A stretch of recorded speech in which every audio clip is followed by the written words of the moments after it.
This is QuickTime Technology, and today in this video I'll be showing you how to download the Opera web browser for your Mac computer. So without further ado, let us start the video. Okay, so the first thing you have to do is go all the way to your dock, go to Safari, and now type in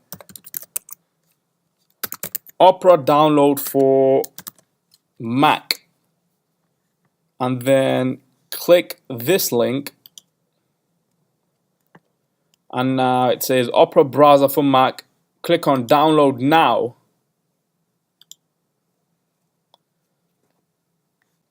Go to your downloads, Opera installer app, click on this, and then it says Opera installer app is an application downloaded from the internet. Are you sure you want to open it? Absolutely yes, open.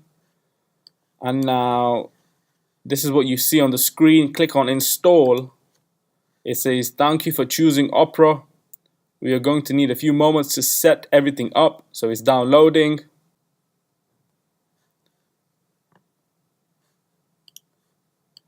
And there you go. Opera web browser has now been downloaded. Close this. Keep Safari for the moment. Okay, that's it for this video. I'll see you guys in my next video. Thanks for now.